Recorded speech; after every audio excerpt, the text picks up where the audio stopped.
কৃষ্ণ নাম কৃষ্ণ নাম কৃষ্ণ নাম করো নিতাই গৌর প্রেমানন্দ হরি হরি নিতাই গৌর হরি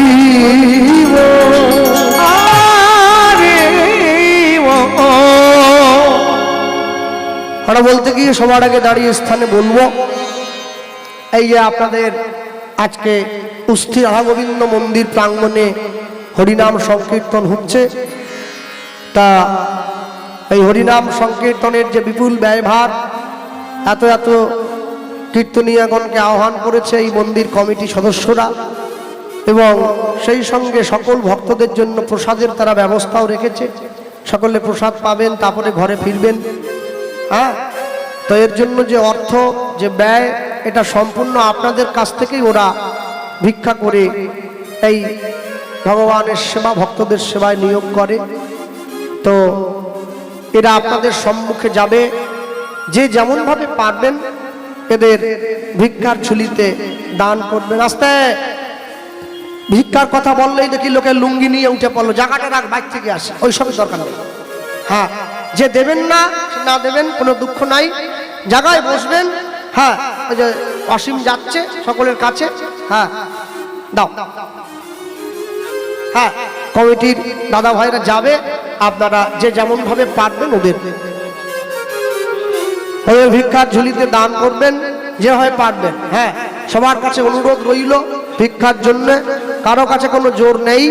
আপনারা যেমন ভাবে পারবেন নিজেদের মধ্যে কোলাহল, চিৎকার, চেঁচামেচি, গন্ডগোল না করে যেভাবে খুশি, যেমন ভাবে খুশি ওদের ভিক্ষার ঝুলিতে আপনারা দান করবেন। নিতাই গৌর প্রেমানন্দ হরি বল হরি বল হরি বল।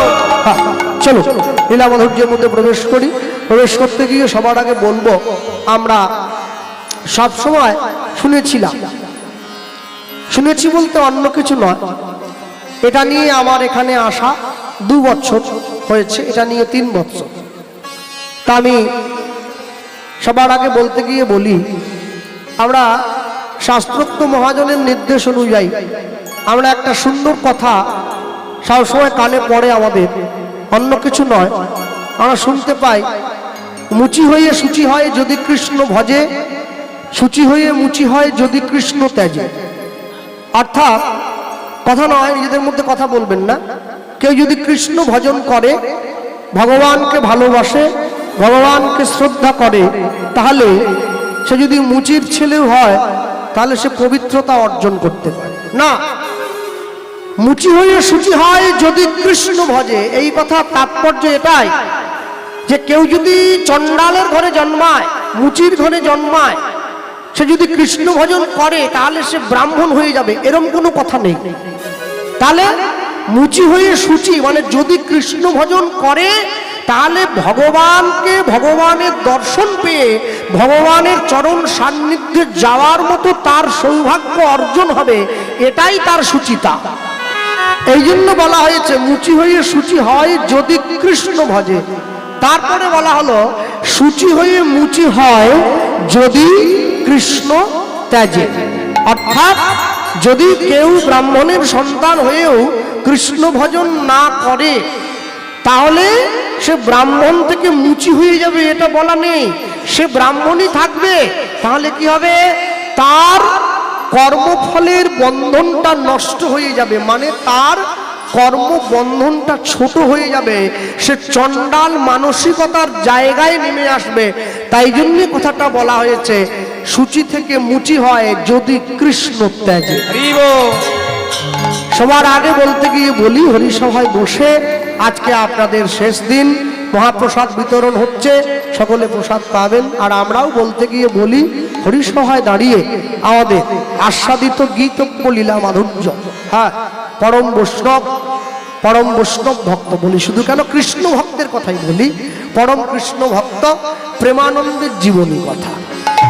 আর সবার আগে যেটা বলতে গিয়ে আমি একটুখানি শুধু মনে করাবো আপনাদেরকে, এই প্রেমানন্দের বাড়ি হচ্ছে কাশীধামের মেধাগ্রাম।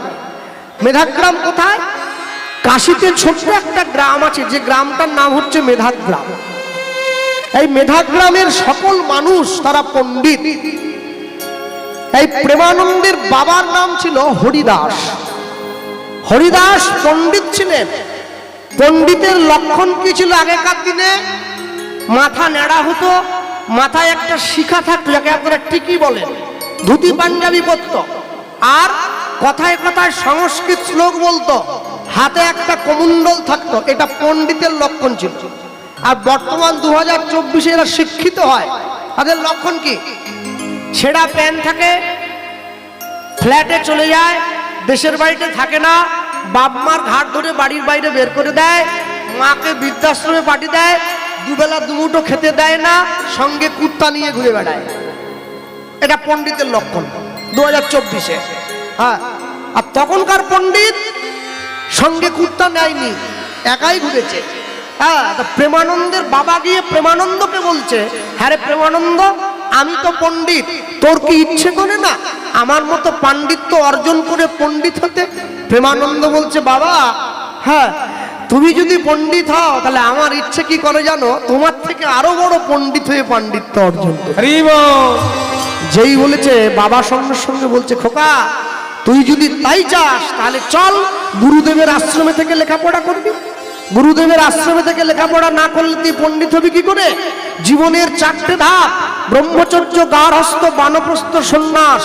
এই যে জীবনের 4টে ধাপ, 10 বছর বয়স থেকে 25 বছর বয়স পর্যন্ত ব্রহ্মচর্য, 25 থেকে 45 পর্যন্ত গার্হস্থ্য, 45 থেকে 55 পর্যন্ত বানপ্রস্থ, 55 পরে সন্ন্যাস। এই যে প্রথাটা, এই যে পদ্ধতি, একে বলা হতো গুরুকুল। আর এখন তো গুরুকুল নেই, এখন হয়ে গেছে স্কুল, আর গুরুকুল নেই, সব শেষ। হ্যাঁ, তা প্রেমানন্দের হাত ধরে প্রেমানন্দের বাবা প্রেমানন্দকে গুরুদেবের কাছে নিয়ে গেছে। প্রেমানন্দের গুরুদেবকে, প্রেমানন্দের গুরুদেব হচ্ছে ওই কাশীধামের রামানন্দ স্বামী। প্রেমানন্দ ছুটে গিয়ে গুরুদেবের কাছে বসেছে, আর গুরুদেবের কাছে বসে গুরুদেবের সম্মুখে বসে বলছে, গুরুদেব আপনাকে দেখেই আমার ভালো লেগেছে। কেন? যাকে দেখিলে মুখে আসে কৃষ্ণ নাম, জানিবে সেই বৈষ্ণব, তাকে করিবে প্রণাম। সে যেই হোক, তাকে দেখে যদি কৃষ্ণ বলতে ইচ্ছে হয় তাহলে তাকে প্রণাম করা যায়। তবে যদি তাকে দেখে কৃষ্ণ বলতে ইচ্ছে করে তবেই, না হলে নয়। প্রেমানন্দ গিয়ে গুরুদেবের কাছে বসে কি বলছে? করতালি দিয়া বলে, করতালি দিয়া বলে, জয় গুরু জয়, তুমি মাতা, তুমি পিতা, তুমি সর্বময়। নিতাই গৌর হরি হরি বল। তুমি পিতা, তুমি সর্বময়, তুমি মাতা, তুমি পিতা, তুমি সর্বময়। করতালি দিয়া বলে, করতালি দিয়া বলে, করতালি, করতালি দিয়া বলে, করতালি দিয়া বলে, জয় গুরু জয়, তুমি মাতা, তুমি পিতা, তুমি সর্বময়, তুমি মাতা, তুমি পিতা, তুমি সর্বময়, তুমি মাতা, তুমি পিতা, তুমি সর্বময়। তুমি চন্দ্র, তুমি সূর্য,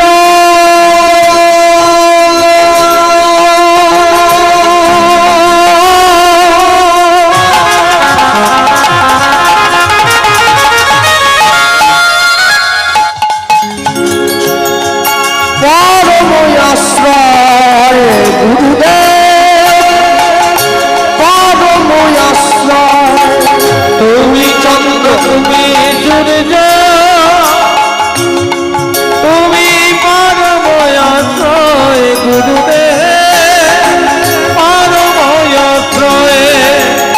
তুমি ভক্তি, তুমি মুক্তি, তুমি ভক্তি, তুমি মুক্তি, তুমি ভক্তি, তুমি মুক্তি, তুমি ভক্তি, তুমি মুক্তি, তুমি জগৎময়, তুমি মাতা, তুমি পিতা, তুমি সর্বময়, তুমি মাতা, তুমি পিতা, তুমি সর্বময়।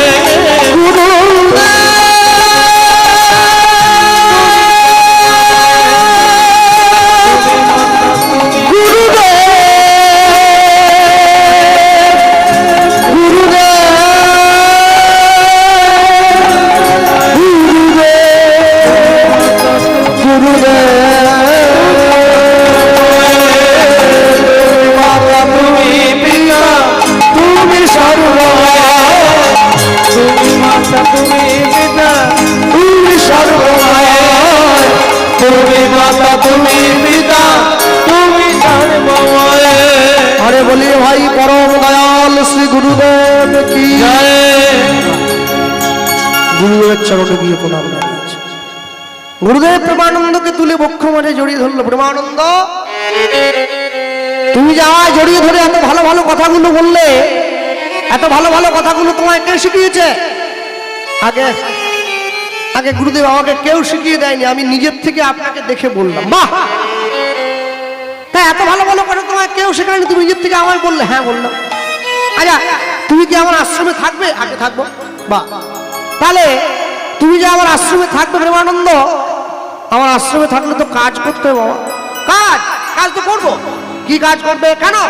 আমি ঘর মুছতে পারি, আমি বাসন ধুতে পারি, আমি কাপড়ও কাচতে পারি। না না, ওইসব কাজ তোমায় করতে, তুই ছোট বাচ্চা ছেলে, এইসব কাজ তুমি না না। শোনো, আমি তো একটা কথা বলি। কি কথা? মনে রাখবে প্রেমানন্দ, অন্য কিছু নয়। আমার আশ্রমে তুমি থাকবে, আমার আশ্রমে কাজ করবে। আচ্ছা প্রেমানন্দ, আমার আশ্রমে থেকে ভিক্ষা করতে পারবে? হ্যাঁ, দেন দেন দেন, আমাকে ভিক্ষার ঝুড়িটা দিয়ে দেন, আমি আমি আমি ভিক্ষা করি। মানুষকে জীবনে দুবার ভিক্ষা করতে হয়। কখন? যখন বাবা মা মারা যায় তখন শ্রাদ্ধ করার জন্য ভিক্ষা করতে হয়। আরেকবার যখন মেয়ের বিয়ে হয়, মেয়ের বিয়ে দেওয়ার সময় ভিক্ষা করতে হয়। আরেকবার জীবনে ভিক্ষা করতে কখন? যখন বাড়িতে হরিনাম সংকীর্তন হয় তখন ভিক্ষা করতে হয়। তিনবার। প্রেমানন্দ রামানন্দ স্বামীর সম্মুখে দাঁড়িয়ে বলছে, গুরুদেব আপনি যে আমাকে বলছেন আমি ভিক্ষা করব। না না প্রেমানন্দ, শোনো, আমার আশ্রমে ভিক্ষা করার নিয়ম আছে বাবা। তুমি যখন তখন যেমন করে খুশি ভিক্ষা করলে হবে না। তাহলে শোনো, প্রত্যেক দিন তুমি 21টা বাড়িতে যাবে। আচ্ছা, 21টা বাড়ির বেশি একটা বাড়িতেও ভিক্ষে করা যাবে না। আর এই 21টা বাড়ির থেকে, প্রতিটা বাড়ির থেকে তুমি এক মুঠো করে চাল নেবে। একটু বেশিও নয়, একটু কমও নয়। সেই এক মুঠো চাল এনে তুমি আমার হাতে দেবে, আমি রান্না করে ভগবানকে ভোগ দেব, তারপরে সকলে মিলে প্রসাদ পাবো। ভক্তমণ্ডলী, ভক্তিমতী মায়েরা, যেই কথা বলেছে, এই কথা বলা মাত্র সঙ্গে সঙ্গে প্রেমানন্দ গুরুদেবের সম্মুখে দাঁড়িয়ে বলে উঠছে, গুরুদেব তাহলে আমাকে ভিক্ষার ঝুলিটা দিয়ে দিন, আমি ভিক্ষা করতে যাব। আর যেই বলেছে ভিক্ষা করতে যাব, গুরুদেব সঙ্গে সঙ্গে প্রেমানন্দকে ভিক্ষার ঝুলিটা নিয়ে এসে প্রেমানন্দের হাতে দিয়ে দিয়েছে। আর প্রেমানন্দের হাতে ভিক্ষার ঝুলিটা দেওয়া মাত্র পরের দিন সকালবেলায় স্নান করে আহ্নিক করে প্রেমানন্দ ভিক্ষা করার জন্য বেরিয়ে পড়েছে। আস্তে মনে রাখবেন, যারা সাধু হয়, গেরুয়া পোশাক পরে, গেরুয়া বসন পরে, সংসার করেনি, প্রকৃত সাধু কোনোদিন 5 বাড়ির বেশি ভিক্ষে করে না, পাক আর না পাক। যে প্রকৃত বৈষ্ণব হয়েছে, সংসার ত্যাগ করেছে, সংসারে থাকে না, দোর কৌপিন বহির্বাস পরে, মাথা নেড়া, মাথায় শিখা আছে, প্রকৃত বৈষ্ণব কোনোদিন 11টা বাড়ির বেশি ভিক্ষা করে না, পাক আর না পাক। যে প্রকৃত ভক্ত হয়েছে, সংসারে স্ত্রী পুত্র আছে, কিন্তু ভগবানকে সেবা দিয়ে প্রসাদ পায়, প্রকৃত বৈষ্ণব কোনোদিন, প্রকৃত ভক্ত কোনোদিন 21টা বাড়ির বেশি ভিক্ষা করে না, পাক আর না পাক। কিন্তু আমরা মনুষ্য জীব, সারা জীবন ধরে ভিক্ষা করে গেলেও আমাদের আর কুলোয় না, আমাদের তবু ভিক্ষা করা চাই। হ্যাঁ, বুড়ো বয়সের জন্য বসে খাবো, এখন থেকে পয়সা জমাচ্ছি, কিন্তু আমার জীবনে এই গ্যারেন্টি নেই আমি বুড়ো হব আদৌ। তো যদি বুড়ো পর্যন্ত না হই তাহলে পয়সার কি হবে? তখন পয়সা কে খাবে? বলে তুমি যার জন্য রাখছো সেই খাবে, আর যদি বুড়ো হয়ে যায় তাহলে আমি খাবো।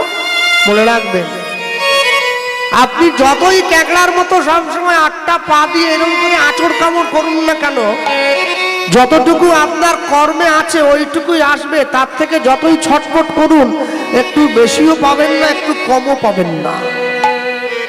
পাপ করলে রাশি রাশি ভোগ করে কি মাসি পিসি? কেউ ভোগ করে না। হ্যাঁ, মনে রাখবেন, যারা মনুষ্যকুলে জন্ম নিয়েছি, ভিক্ষা আমাদের সবাইকে চাইতে হয়, কিন্তু ভিক্ষাটা যেন সঠিক জায়গায় চাওয়া হয়। জীবনের লক্ষ্য এইটা হওয়া উচিত, জীবনের লক্ষ্য এইটা হওয়া উচিত। উন্নতি বলতে কোনটাকে বোঝায়? বড় বাড়ি একটা করব, বড় গাড়ি একটা কিনবো, জীবনে অনেক পয়সা থাকবে, একে উন্নতি বলে না। উন্নতি কোনটাকে বলে না? যে ভগবানের চরণ সান্নিধ্যে যেতে পেরেছে সেই তো উন্নতি করেছে, তাকে উন্নতি বলা হয়। এই যে মায়েরা বসে আছেন, প্রত্যেকদিন রান্না করেন বাড়ির সবার জন্যে, ছেলে মেয়ে স্ত্রী পুত্র পরিবার, ননদ ভাসুর দেওর শ্বশুর শাশুড়ি সবার। মনে রাখবেন, সারা জীবন তো রান্না করে শুধু পরিবারকে খাওয়ালেন, যেদিনকে আপনাদের হাতের রান্না আমার গোবিন্দ সেবায় ভোগ হয়ে লাগবে, সেদিন জানবেন আপনার রান্না শেখাটা সফল হয়েছে। হ্যাঁ, অনেক মায়ের মনে দুঃখ আছে জানো বাবা, জীবনে যে কি কুক্ষণে নবদ্বীপ গিয়েছিলাম, সর্বনাশ হয়ে গেল। কেন নবদ্বীপে গিয়ে আপনার সর্বনাশ হলো মানে? হ্যাঁ, নবদ্বীপে মায়াপুরে গিয়ে আমার মেয়েটা জানো একটা পিতলের গোপাল ঠাকুর কিনেছে, তারপর একটা পিতলের ঝুড়ি কিনেছে, কিনে সেই গোপালটাকে ঝুড়ির মধ্যে বসিয়ে দিয়েছে। সেই গোপাল কোলে নিয়ে মেয়ে বাড়ি ফিরে এসেছে। বাড়িতে ফিরে এসে মায়ের কাছে গিয়ে বলছে, আমার হাঁড়ি কড়াগুলো আলাদা করে দাও, আমি তোমাদের সঙ্গে আর খাবো না, আজ থেকে আমি নিরামিষ, তোমরা আমিষ। আপনি বলুন কৃষ্ণবাবু, এই বয়স থেকে আমার মেয়ে যদি গুঁড়ো মাছ চুনো মাছ ছেড়ে দেয়, ক্যালসিয়াম থাকবে? হাঁটু ব্যথা শুরু হয়ে যাবে।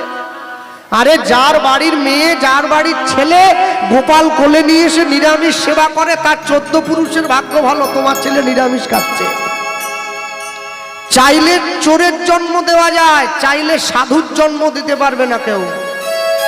কর্মচারীর হাত থেকে যদি চায়ের কাপটা পড়ে ভেঙে যায়, মালিক ছুটে গিয়ে বলে সামনের মাসের বেতন থেকে পয়সাটা কেটে নেব। আর মালিকের হাত থেকে চায়ের কাপটা পড়ে ভাঙলে কি বলে? কোম্পানি ভালো নয়, তাই ভেঙে গেছে। তেলের শিশির ভাঙলো বলে খুকুর পরে রাগ করো, তোমরা যেসব বুড়ো খোকা ভারত ভেঙে ভাগ করো, তার বেলা কাঠের পোকা চেয়ার নষ্ট করে, আর চেয়ারের পোকা দেশের সম্পত্তি নষ্ট করে। চেয়ারের উপরে যে বসে আছে ওটাও একটা পোকা, আর চেয়ারের নিচে যেটা আছে ওটাও একটা পোকা। তফাৎ কি জানেন? যে পোকাটা চেয়ারের কাঠটা কেটে দিচ্ছে ও পড়াশুনো জানে না, আর যে পোকাটা উপরে বসে আছে ও পড়াশুনো জানে। তফাৎটা হচ্ছে এখানে।